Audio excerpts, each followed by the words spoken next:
தமிழ் மக்களின் மரபுரிமை சொத்துக்களை நாங்கள் பாதுகாப்பதன் ஊடாக மாநகர சபைகள் இருக்கின்றன.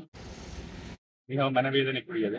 பாத்தீங்கன்னு சொன்னா உட்பிரவேசிக்க தடை என்று இருக்குது. அந்த கடுமையான மழையில உடைந்து விழுந்த பின்னர் இந்த பகுதியை வந்து சிவத்த கலர் துணி போட்டு அடைச்சிருக்கணும். உட்பிரவேசிக்க தடை என்று சொல்லி யாரும் பார்வையாளர்கள் வரும் பொழுது ஏதாவது அசம்பாவிதங்கள் ஏற்பட்டாலும் இந்த ஒரு நிலைமையில பிரவேசிக்க தடை என்று சொல்லி போட்டிருக்கணும். இதுதான் அந்த உடைந்து விழுந்த தூண். ஏற்கனவே நீங்கள் என்னுடைய சேனல்ல அந்த சம்பவத்தை பார்த்திருப்பீங்க. பாருங்க எப்படி இருக்குன்னு சொல்லி அபாயம் என்று சொல்லி போட்டிருக்கு. டேஞ்சர், இந்த பகுதியில திருப்பவும் விழலாம்னு சொல்லி தான் இந்த இது காட்டி இருக்கு பாருங்க.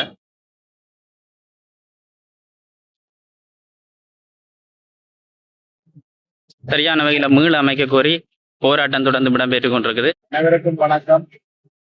இன்று இந்த மந்திரிமலை பாதுகாக்கப்படாமை தொடர்பாக நாங்கள் ஒரு அதாவது கவனிப்பு போராட்டம் ஒன்றை முன்னெடுத்திருக்கின்றோம்.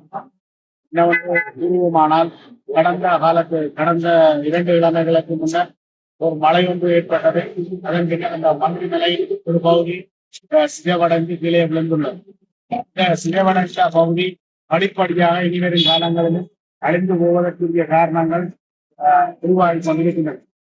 தனியார் ஒருவர் இதனை கையகப்படுத்துவதற்கு கடுமையான முயற்சிகளை செய்து கொண்டிருக்கின்றனர். ஒரு காலமும் நாங்கள் அந்த தனியார் அதனை கையகப்படுத்துவதற்கு நாங்கள் இடமளிக்க மாட்டோம். ஏனென்று சொன்னால் இது தமிழர்களின் பூர்வீகம், பாரம்பரியங்கள், தமிழர்களின் எழுச்சிகளை பாதுகாக்கக்கூடிய ஒரு மந்திரிமலையாக சங்கிலிய மன்னனால் நிறுவப்பட்டு மனையானது காணப்படுகின்றது. மனையினை பாதுகாக்க தார்மீக பொறுப்பானது முதலாவது மாநகர சபைகள் இருக்கின்றன. மாநகர சபை உடனடியாக ஒரு சபையில் ஒரு தீர்மானம் ஒன்றினை மேற்கொண்டு இந்த மந்திரிமலையினை கையகப்படுத்தி அதனை புனரமைப்பு செய்து சுற்றுலா பயணிகள் இந்த தமிழர்களின் பூர்வீகத்தை பார்வையிடக்கூடிய மாதிரியான ஒழுங்குமுறையினை செய்ய வேண்டும். அடுத்ததாக தொல்பொருளியல் திணைக்களம் மத்திய அரசாங்கத்தின் கீழே காணப்படுகின்றது. அவர்களும் இந்த தமிழர்களின் பாரம்பரியத்தினை பாதுகாப்பதிலே இழுபறி நிலையிலேயே காணப்படுகின்றது. உங்களுக்கு தெரியும், உள்ளாந்தர் கோட்டையாக காணப்படுகின்ற கோட்டையினை அந்த நாடு பொறுப்பெடுத்து அதனை மிகவும் சிறந்த முறையிலே புனரமைப்பு செய்து இன்று மக்கள் பார்வைக்காக அங்கே காணப்படுகின்றது. அதே போல் இந்த மந்திரிமலையும் உடனடியாக மாநகர சபையோ அல்லது தொல்பொருளியல் திணைக்களமோ கையகப்படுத்தி இதனை புனரமைப்பு செய்து அடுத்த சந்ததியினருக்கும் இந்த மந்திரிமலையின் அதாவது பூர்வீகங்கள் தாய்ப்பரியங்களை பற்றி இனிவரும் அடுத்த தலைமுறைக்கு விளங்கிக் கொள்ள வேண்டும். எனவே நாங்கள் இந்த ஆர்ப்பாட்டத்தை அதாவது இந்த கவனிப்பு போராட்டத்தினை அனைவருக்கும் தெரியக்கூடியவாறு செய்கின்றோம். ஏனெனில் அவர்களது கண்ணிலும் இது தென்பட்டு திருத்தப்பட்டு அதாவது அரசுடைமையாக்கப்பட்டு பாதுகாக்கப்படும் என்ற நம்பிக்கை எனக்கு இன்று இருக்கின்றது. தொடர்ந்து நாங்கள் இந்த போராட்டத்தினை முன்னெடுப்போம் என கூறுகின்றேன். நன்றி. தமிழர் தலைவரின் ஒரு அடையாளம், வரலாற்றை அதை நாங்கள் பேணி பாதுகாக்க வேண்டிய தார்மீக பொறுப்பு தமிழ் மக்களாகிய அனைவருக்கும் கூடியது. அந்த வகையிலே கடந்த காலத்தில் 2022ஆம் ஆண்டு தொடக்கம் இதுவரை நாங்கள் பல்வேறு வகையான போராட்டங்களை தமிழ் ரீதியாகவும் சரி, இந்திய திணைக்களம் ரீதியாகவும் சரி மேற்கொண்டு வருகின்றோம்.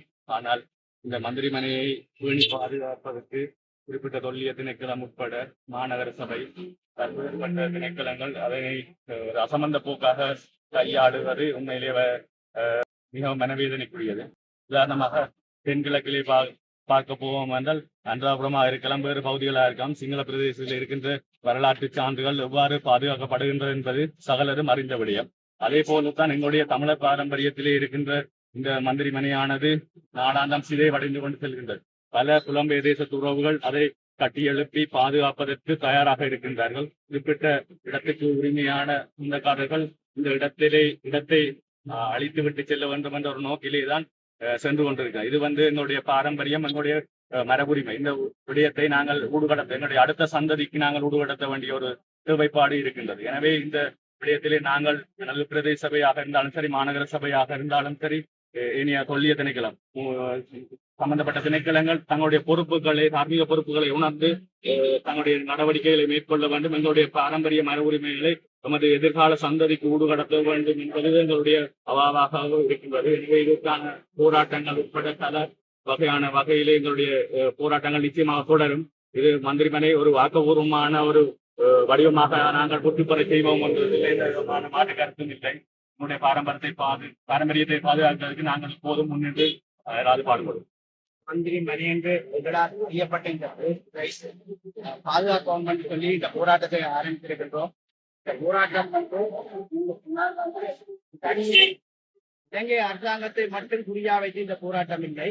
எங்களது சொத்தை, மன்னர் சொத்தை அனாதாக குறிக்க திரட்டம் எமது தமிழ் உறவுகளுக்கு எதிராகவும் இந்த போராட்டம் இருக்கின்றது.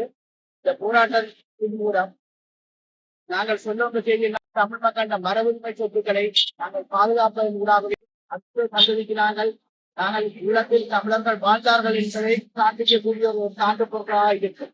இந்த போராட்டம் தொடரும். இன்றைக்கு மட்டுமில்லை, இந்த போராட்டம் இதை சரியான முறையில் அரசு கையகப்படுத்தி தமிழ் மக்கள் மரபு தவறினால் இந்த போராட்டம் தொடர்ச்சியாக இந்த இடத்தில் நடைபெறும்.